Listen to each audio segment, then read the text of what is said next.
This message has been transmitted at the request of the United States Geological Survey. The Sierra Blanca volcano located in New Mexico is at risk for eruption.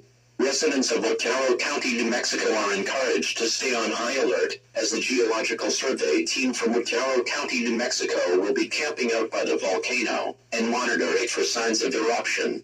Stay tuned to local TV, media outlets, or your local news station for updates on this potential volcanic eruption.